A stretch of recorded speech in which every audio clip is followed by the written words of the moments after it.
I'm Jennifer Della Quadri, and this is the Raising Happy Teens podcast, where you learn how to successfully guide your teenager into adulthood without losing your sanity in the process.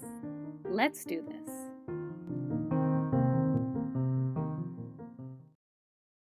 Welcome back to the podcast.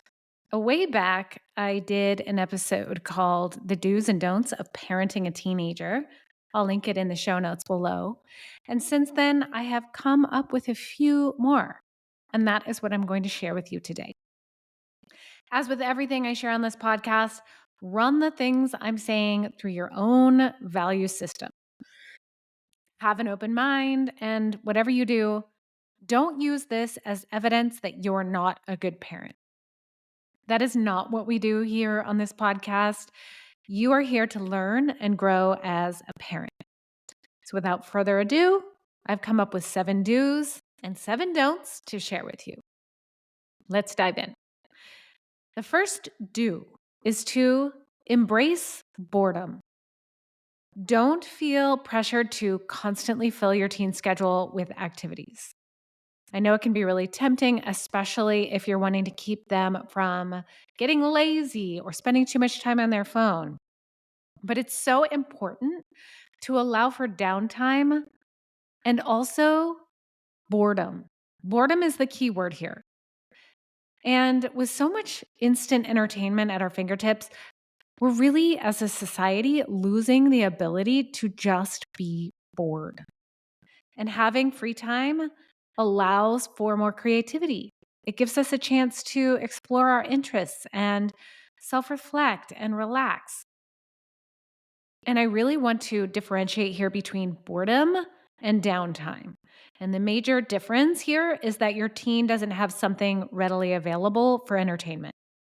So that means no screens, no TV, no computer, no iPad, no phone. They have to find something to fill their time. Because when you're constantly distracted by a screen, when that happens, they're never going to learn how to be with their own thoughts. And as uncomfortable as it might be, it's really an essential part of their development. So they can start to figure out who they are and what they like and what they want to do outside of TikTok and an outside influence and other people's opinions. I really recommend here this embrace boredom can be applied to you as well. And I know we can get so busy in our schedules, and when we do have a moment, it's great to be able to just, hey, pull out your phone and scroll. But it's also important for you to have time to be bored. Put your phone away, lock it up.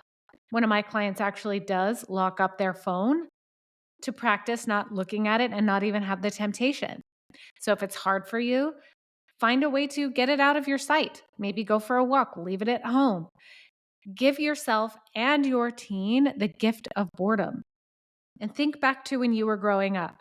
I think I probably mentioned this on the podcast a time or two, but those times when your parents were late picking you up, for example, you didn't have a phone. You didn't have a chance to call them, text them, wonder what was going on. You also didn't have a phone to just fill the time and zone out until they finally showed up. You had the people around you to look at, the birds in the sky, the trees, your own fingers to look at, twiddle your thumbs, as it were. So give your teenager the gift of having time to be bored. It's really essential for them and for their development. The second do is to let them fail. I've said this over and over and over on the podcast, and I'm going to say it again. It's important for them and for you to experience failure. Keeping your teenager from experiencing failure, it really robs them of a possible learning experience. So let them make mistakes and also normalize making mistakes. Nobody is perfect. Everybody's making mistakes. And so when you shield your teen from it, you're basically sending the message like, oh no, mistakes are something that you want to avoid, you don't want to do, they're bad, they mean something has gone wrong. But quite the opposite. Mistakes are important. They're an important part of life. So give them the chance to do that before diving in and protecting them. And I know it's hard to do It's hard to see someone fail, especially when you're empathizing with them and realizing, they're having these heavy feelings and it's hard to manage and deal with. And you don't want them to be disappointed or their self esteem to take a hit. But there can be a really big opportunity to build self esteem when there's failure, when they don't make the team, when they get a bad grade, when they miss turning in the assignment on time. If you're constantly putting up the bumpers, you're not giving them a chance to figure things out for themselves. And that's where true confidence comes from. Confidence doesn't come from getting the A, making the team. It comes from knowing that you have your own back and that you'll figure it out no matter what the outcome is. So let them fail. Let them make those mistakes. Number 3, and this is kind of a fun one, is to travel with purpose. So I love a good Hawaiian vacation as much as the next person, but it's also really important, especially now that they're getting older, to expose your teen to different cultures, ways of life, and value systems. And maybe even a volunteer excursion, whether it's for them or for you, where they're giving their time and their energy to make someone else's life a little bit better. The focus is not on them and their life, it's on someone else's life. It can give them a chance to give them a little bit of perspective of the world. And I know some of the teens I work with, they go on summer excursions without their parents, like going to a camp or an organized trip, or some have even traveled to a college to just experience higher education. A lot of the colleges, they offer a week-long program where high schoolers can come and they can learn about a particular field of study and kind of get an idea of what it's like to study that in the college, and bring in people who have secured jobs in that area so they can get some exposure there. So it's more than just traveling for a vacation, which of course that's important too as a family, but to also make time for a little bit of the more experiential type of vacations or travel. So if you have the means to invest in this kind of thing, great. It can really enrich your teen's life, but also know that there are organizations you can go through who can provide these opportunities more locally, and they cover it, or it's free. Or again, if they're volunteering, it may be covered in some capacity. So take a look around, see what else is available for them to be able to experience more of the world or see things in a different way. And the next do is to teach them life skills. Focus on things like cooking, car maintenance, making basic repairs, sewing. There's, as far as I know, not home ec in high school or school anymore. There might be. I hope there is. But anything that helps them feel more capable and independent. And the sooner you can start this, the better. Because you can start with something that's age appropriate and then build upon it. So maybe you're going to teach them how to cook, and that could begin with making your own toast. And then it can move up to using the stove safely and cooking your own eggs or pancakes and things like that, so that they don't rely on you so much, but also so that when they do finally hit the age where they are moving out or going to college or living their life outside of your home, that it's not just, oh gosh, I don't know how to do any of these things. Because even learning some of the things, I know I did a podcast on this on the way back, is just life skills that teens can really learn. The more that they are able to practice that and learn it, they're not going to learn everything, but it will give them the confidence to know that they'll know how to figure it out, right? We have YouTube. We have ways to learn things if they need to fix something or do something. But it helps you because it takes the weight off of your shoulders to do it all, but it also helps them. Have them do their own laundry. And the sooner the better, like I mentioned. You'd be surprised at what your teen would be capable of doing at a young age, because it's not really normalized necessarily, or you may not see it. Give your teenager the benefit of the doubt. Have confidence that they can figure it out, and then give them some guidelines. Make sure that they have the tools to be able to do those things. And they may not want to, and that's okay. Sometimes in life, we have to do things we don't want to do. They're called chores, they're called responsibilities, right? And that again is part of building confidence is I have responsibilities that I'm in charge of. I complete those responsibilities and I stay on top of the tasks. And at the same time, it gives them a sense of accomplishment. The next do is to celebrate their uniqueness. I just love this one so much. This is something that I feel so strongly about. To encourage your teen to just embrace their individuality. I recently on my social medias posted a quote by Seth Rogen, and it really applies here. Seth wrote a book called We Are All Weird: The Rise of Tribes and the End of Normal. Definitely check that book out. But the quote is, "My proposed solution is simple. Don't waste a lot of time and money pushing kids into directions they don't want to go. Instead, find out what weirdness they excel at and encourage them to do that. Then get out of the way." I love that so much. I love the word weird too, because weird can so many times have this negative connotation of like, you're weird, you're different, you're odd, you're going to be shunned from society. But the world is changing rapidly, and we need more people who are leaning into the things that make them unique and special, the things that they care about versus the things that they think other people care about. So, really encourage your teenager to pursue the things that make them weird or different or unique and really challenge that norm so that they can live really authentically. And the last do is to help them. Actually, this isn't. This is the sixth do, is to help them find a third place. This is a concept in sociology. So you have your first place, which is your home. Your second place, which for most people would be your teenager, school or work for you. And then there's the third place. It's somewhere you can go to connect with a community outside of your first and second place. So that would be school and home for your teenager. So this could be a church, a community center, a gym, a public library, a job. The list goes on. And this applies to you too. Find a third place for you as well. And this actually is going to lead into my final do, which is to create an identity outside of parenting. So this is for you. You're more than a parent. Yes, that is a very big responsibility in your life. It's something that's very important that you do, but there's a lot more to you. And when your teenager was younger, when they were a child, they needed more of your time. So you didn't necessarily have time to work on the things or focus on your hobbies or your interests or your passions or even your job as much as you do now that they're getting older and becoming more independent.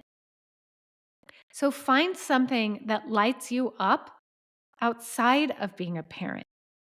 And so this will help you in a couple of ways. One is it's going to help you back off of them, but it's also going to give you fulfillment outside of parenting, which is really going to be helpful when they eventually do leave your home and when they're an adult. Yes, you're still their parent, but the need is very different. I talk to a lot of parents, moms specifically, who now that their kids are getting older and becoming more independent are just feeling really lost. Like what am I here for now? What's my purpose? What am I supposed to do with myself? And so the sooner you as a parent can lean into those things with the time that you do have and kind of immerse yourself into it, figure it out, the easier or less challenging, I guess I could say, that transition will be. Because you won't be left with this just big blank void of what now, which can be really heavy. And also, it can be really fun. Give yourself some time to figure out what that might be. Now, let me go into the don'ts. And this is going to be more rapid fire. Number one, don't compare them to others. So that goes back to the importance of uniqueness. Let your teen be on their own path. Don't compare them to Susie down the street or even to their brother or their sister or even yourself. And that goes for the perceived positives and the negatives. Don't let your teen's self-esteem be tied to how they measure up to other people. And also, don't let your own self-esteem be tied up to how they measure up to Susie down the street. Let your teen be who they are, celebrate them for who they are. And the same goes for you. Don't compare yourself to others. That is one of the hardest things to do. I'm not going to lie, but it's important. And the next one, number 2, the don't. Don't focus solely on academics. I know I talk about this all the time, and I know education is so important, but it shouldn't be the main focus. It's not really the most important thing, really. There are so many other things that are as important or more important. It's just one part of your teenager's existence, one part of the big picture. And just think of academics as one slice in a very, very large, extra large pizza. Don't focus on that one slice. Let the other slices have some airtime too. Number 3 is don't become their personal assistant. Don't clean up after them. Don't do tasks they can handle themselves. I know it's sometimes easier just to do it yourself, quicker, easier, probably done better, but they need to learn how to do these things themselves.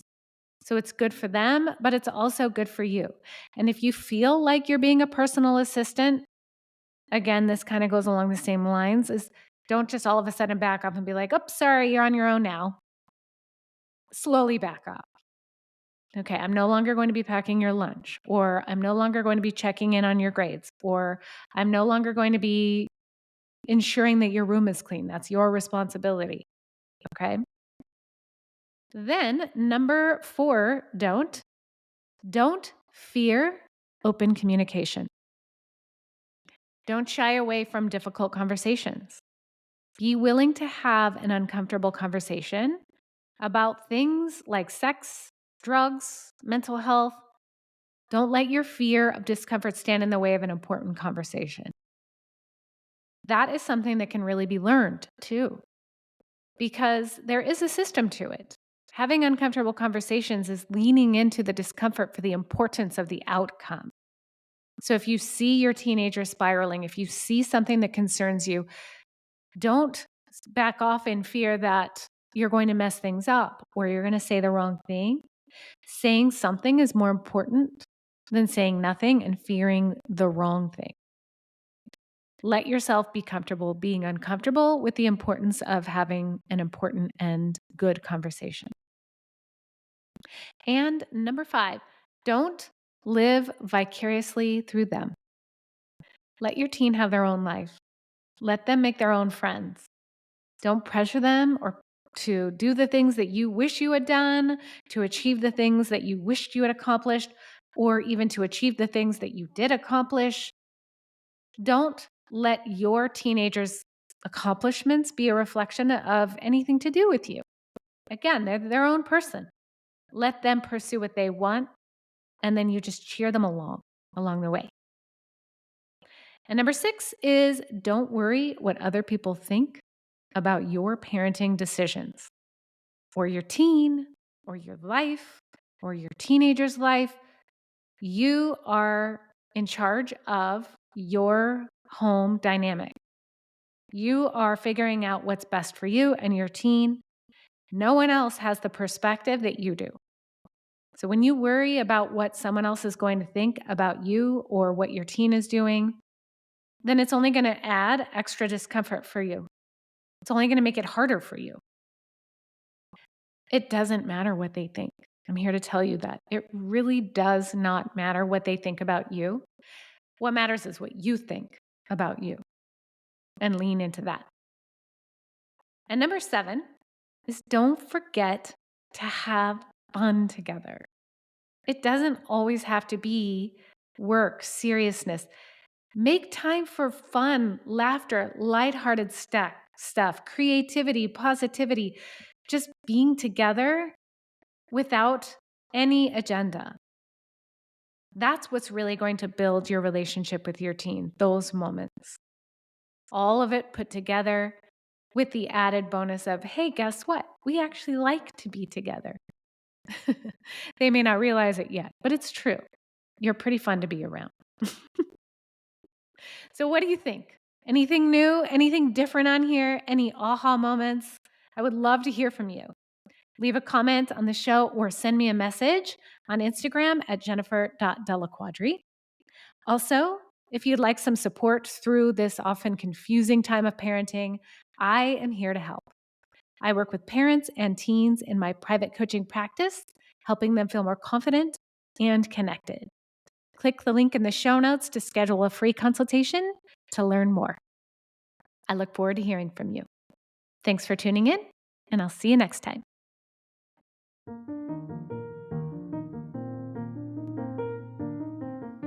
If you liked this episode, I'd like to invite you to join Raising Happy Teens, my free online community for parents of teenagers, where every week I host Ask a Coach. You bring your parenting questions, and I provide expert advice and coaching. Click the link in the show notes to join today. I'll see you inside.